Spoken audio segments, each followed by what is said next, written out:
ഞാനിന്ന് തയ്യാറാക്കിയിരിക്കുന്നത് അയലമീൻ വറ്റിച്ചതാണ് കേട്ടോ. തയ്യാറാക്കിയിരിക്കുന്നത് അയലമീൻ കുരുമുളക് ഇട്ട് വറ്റിച്ചതാണ്. അയലമീൻ പകരം വേണമെങ്കിൽ നിങ്ങൾക്ക് മത്തി വെച്ചിട്ടും തയ്യാറാക്കാൻ പറ്റുന്നൊരു ടേസ്റ്റി ആയിട്ട് നല്ല സ്പൈസി ആയിട്ട് തയ്യാറാക്കാൻ പറ്റുന്നൊരു അടിപൊളിയായിട്ടുള്ളൊരു റെസിപ്പി തന്നെയാണിത്. അപ്പോൾ വീഡിയോയിലേക്ക് കിടക്കുന്നതിന് മുമ്പ് തന്നെ ലൈക്ക് ചെയ്യാത്തവരാണെങ്കിൽ ഇപ്പോൾ തന്നെ ഒന്ന് ലൈക്ക് ചെയ്തോളൂ കേട്ടോ. അപ്പോൾ നമുക്ക് പെട്ടെന്ന് തന്നെ വീഡിയോയിലേക്ക് കിടന്നാലോ. അതിന് വേണ്ടിയിട്ട് ഞാനിതാ മൺചട്ടി വെച്ചിട്ടുണ്ട്. ചട്ടി ഒന്ന് ചൂടായി വരുന്ന സമയത്ത് അതിലേക്ക് വെളിച്ചെണ്ണ ഒഴിച്ചു കൊടുത്തിട്ടുണ്ട്. ഒരു 1.5 ടേബിൾ സ്പൂൺ വെളിച്ചെണ്ണ ഞാൻ ഒഴിച്ചു കൊടുത്തിട്ടുണ്ട്. ഇനി അതിലേക്ക് കുറച്ച് ഉലുവയാണ് ഇട്ട് കൊടുക്കുന്നത്. അപ്പോൾ നിങ്ങൾക്ക് ഉലുവ പച്ച ഇതുപോലെ ചേർത്ത് കൊടുക്കാൻ താല്പര്യം ഇല്ലാന്നുണ്ടെങ്കിൽ ഫൈനലായിട്ട് കുറച്ച് ഉലുവപ്പൊടി ചേർത്ത് കൊടുത്താലും മതിയാവും.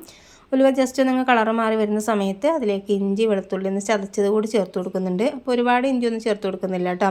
ഒരു ചെറിയൊരു കഷ്ണം ഇഞ്ചി മാത്രമാണ് എടുത്തിട്ടുള്ളത്. ഒരു 5-6 അല്ലി വെളുത്തുള്ളിയും കൂടി ഇട്ട് കൊടുത്തിട്ടൊന്ന് ചതച്ചെടുത്തതാണ്. അപ്പോൾ ഇത് ചതച്ചെടുക്കുന്നില്ല എങ്കിൽ നീളത്തിൽ കട്ട് ചെയ്തിട്ട് വേണമെങ്കിലും ചേർത്ത് കൊടുക്കാവുന്നതല്ല. ഇതിൻ്റെ ഒരു പച്ചമുളക് മാറുന്ന സമയത്ത് അതിലേക്ക് 2 പച്ചമുളക് ഇതുപോലെ ഇട്ട് കൊടുക്കുന്നുണ്ട്. അപ്പോൾ എരിവിന് ആവശ്യമുള്ള പച്ചമുളക് ഈ സമയത്ത് ചേർത്ത് കൊടുക്കാം കേട്ടോ. ഇനി നമ്മളിതിലേക്ക് ചെറിയുള്ളിയാണ് ചേർത്ത് കൊടുക്കുന്നത്. ചെറിയുള്ളിക്ക് പകരം നിങ്ങൾക്ക് വേണമെങ്കിൽ സവാള ചേർത്ത് കൊടുക്കാം കേട്ടോ. ചെറിയുള്ളി ചേർത്ത് കൊടുക്കുന്ന സമയത്ത് ഒന്നുകൂടി ടേസ്റ്റ് കൂടുതലുണ്ടാവും, അത്രയേ ഉള്ളൂ. ചെറിയുള്ളി കൊച്ചുള്ളി എന്നൊക്കെ പറയാറുണ്ടല്ലോ. അപ്പോൾ അതാണ് ഓരോ സ്ഥലത്ത് നമുക്ക് ഓരോ ലാംഗ്വേജ് ആയിരിക്കുമല്ലോ. അപ്പോൾ അതൊന്ന് ഇട്ട് കൊടുത്തിട്ട് നല്ല രീതിയിലൊന്ന് വഴറ്റിയെടുക്കുന്നുണ്ട്. ഉള്ളിയൊക്കെ നല്ല രീതിയിൽ ഒന്ന് വഴണ്ട് വരുന്ന സമയത്ത് അതിലേക്ക് കുറച്ച് മഞ്ഞൾപ്പൊടി ഇട്ട് കൊടുക്കുന്നുണ്ട്. അപ്പം നമ്മളിതിലേക്ക് ഒട്ടും തന്നെ മുളക് പൊടി ചേർത്ത് കൊടുക്കില്ല കേട്ടോ. അതിന് പകരമാണ് നമുക്ക് അത്യാവശ്യം എരിവുള്ള പച്ചമുളകും കുരുമുളകും കൂടി നമ്മൾ ചേർത്ത് കൊടുക്കുന്നത്. അപ്പോൾ ഞാൻ 2 ടേബിൾ സ്പൂൺ കുരുമുളക് പൊടി എടുത്തിട്ട് ഒരു ബൗളിലേക്ക് എടുത്തതിന് ശേഷം കുറച്ച് വെള്ളം ഒഴിച്ച് കൊടുത്തിട്ട് ഒന്ന് മിക്സാക്കി എടുത്തിട്ടുണ്ട്. അത് ഇതിലേക്ക് ഒഴിച്ച് കൊടുക്കുകയാണ് ചെയ്യുന്നത് കേട്ടോ. ഡയറക്റ്റായിട്ട് നമ്മൾ കുരുമുളക് പൊടി ഇട്ട് കൊടുക്കുന്നതിനേക്കാളും കൂടുതൽ ടേസ്റ്റ് തോന്നുന്നത് ഇങ്ങനെ വെള്ളത്തിലൊന്ന് കലക്കിയതിന് ശേഷമാണ് കേട്ടോ. ഒന്ന് മിക്സാക്കിയതിന് ശേഷം ഒഴിച്ച് കൊടുക്കുമ്പോഴാണ്.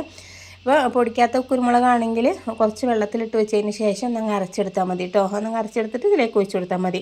അതായിരിക്കും കൂടുതൽ ടേസ്റ്റും കാര്യങ്ങളും ഉണ്ടാവുക. അപ്പോൾ ഞാനിത് എൻ്റെ കയ്യിലില്ലാത്തത് കൊണ്ടാണ് കുരുമുളക് പൊടി എടുത്തിട്ടുള്ളത്. ഇനി ആവശ്യത്തിനുള്ള ഉപ്പും കൂടി ചേർത്ത് കൊടുത്തിട്ട് നല്ല രീതിയിലൊന്ന് മിക്സാക്കി എടുക്കാം. ഇനി ഈ വെള്ളമൊക്കെ ഒന്ന് വറ്റിയിട്ട് ഒന്ന് സെറ്റായി കിട്ടട്ടെ. ഇതുപോലെ ഒന്നങ്ങ് വറ്റി വന്നിട്ടുണ്ട് കേട്ടോ. ഇപ്പോൾ കണ്ടില്ലേ, കുരുമുളക് പൊടി നല്ല രീതിയിൽ ഉള്ളിലേക്കും പച്ചമുളകിലേക്കും നല്ല രീതിയിൽ സെറ്റായിട്ട് കിട്ടിയിട്ടുണ്ട്. ഇനി ഒരു ചെറിയൊരു തക്കാളി എടുത്തിട്ട് അതുകൂടി ചേർത്ത് കൊടുക്കാം. തക്കാളി ഇട്ട് കൊടുത്തിട്ട് ഒന്നും വഴറ്റിയെടുക്കാം കേട്ടോ. തക്കാളി ഒന്നും ഉടഞ്ഞ് വരട്ടെ. നല്ല രീതിയിൽ കുക്കായി വരുന്ന സമയത്തൊന്നും പെട്ടെന്ന് തന്നെ ഉടഞ്ഞ് കിട്ടുമല്ലോ. അപ്പോൾ അത് സെറ്റായി കിട്ടിയിട്ടുണ്ട് കേട്ടോ. ഇനി നമ്മളതിലേക്ക് പുളിവെള്ളമാണ് ഒഴിച്ച് കൊടുക്കുന്നത്. വാളംപുളി ആണെങ്കിൽ ഒരു നെല്ലിക്ക വലുപ്പത്തിലെടുക്കുക. എന്നിട്ട് ചൂടുവെള്ളത്തിലിട്ട് കൊടുത്തിട്ട് ഒന്ന് പിഴിഞ്ഞെടുത്താൽ മതി. എന്നിട്ട് അതിലേക്ക് ഒഴിച്ച് കൊടുത്താൽ മതി കേട്ടോ. അപ്പോൾ ഞാനിതിലേക്ക് കുടംപുളിയാണ് ഇട്ട് കൊടുക്കുന്നത്. ചെറിയൊരു കഷ്ണം കുടംപുളി എടുത്തിട്ട് കൈ കൊണ്ടൊന്ന് പിച്ചതിന് ശേഷം വെള്ളത്തിലിട്ട് വെച്ചിട്ടുണ്ടായിരുന്നു. കഴുകിയതിന് ശേഷം ഒന്ന് വെള്ളത്തിലിട്ട് വെച്ചാൽ മതി. അതിന് ശേഷം ഇതിലേക്ക് ആ വെള്ളത്തോടെ തന്നെ അങ്ങ് ഒഴിച്ച് കൊടുത്താൽ മതി കേട്ടോ. ഒന്ന് മിക്സാക്കിയതിന് ശേഷം ആവശ്യത്തിനുള്ള വെള്ളം ഒഴിച്ച് കൊടുക്കുന്നുണ്ട്. നമ്മൾ ഒരുപാട് കൂടുതൽ ഒഴിച്ച് കൊടുക്കണ്ട, നമ്മൾ വറ്റിച്ചെടുക്കാനാണല്ലോ.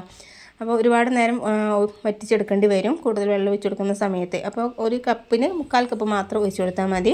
ഇനി നമ്മൾ കഴുകി വൃത്തിയാക്കി വെച്ചിരിക്കുന്ന മീൻ ഇട്ട് കൊടുക്കാം കേട്ടോ. വെള്ളം ഒഴിച്ച് കൊടുക്കുന്ന സമയത്ത് നമ്മൾ ചൂടുവെള്ളം തന്നെ ഒഴിച്ച് കൊടുക്കാൻ ശ്രദ്ധിക്കണേ. അല്ലെങ്കിൽ കറക്റ്റായിട്ട് കറിയോ ഒരു ഗ്രേവിക്ക് നല്ലൊരു ടേസ്റ്റും കാര്യങ്ങളും കിട്ടില്ല.